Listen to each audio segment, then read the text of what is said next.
Hello, in this lecture we're going to define perpetual inventory system. According to Fundamental Accounting Principles, WOW 22nd edition, the definition of perpetual inventory system is method that maintains continuous records of the cost of inventory available and the cost of goods sold. So we're talking about an inventory system here.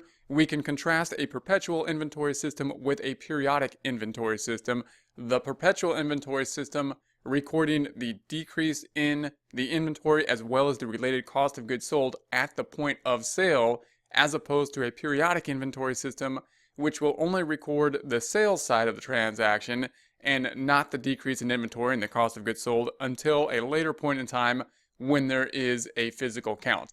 So a perpetual inventory system then, if we had a sale such as this, selling the inventory here, getting an IOU from the customer, two parts of the journal entry, we can think of them as two different journal entries or just two different parts of this transaction, would then be journal entry related to accounts receivable going up if it's sold on account and sales increasing, revenue increasing.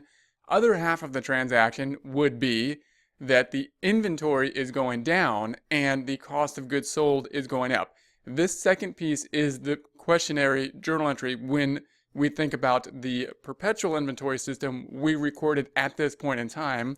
When we think about a periodic inventory system, we record it at a later point in time. Why? Because this second half of the journal entry may be more difficult. We may need more software in order to record the second half. Notice that this price, 8450, is the sales price. That's the sticker price. We know what that is. The register will record that. The cost, however, is not going to be on the sticker price.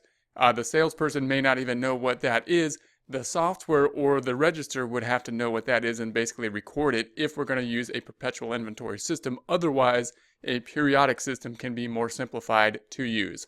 Also important to note, if we look at these two journal entries, we're going to say, here's the first journal entry recording the receivable and the sales. Here's the second recording the cost of goods sold and the merchandise. We can see that assets have gone up by the receivable and down by the inventory.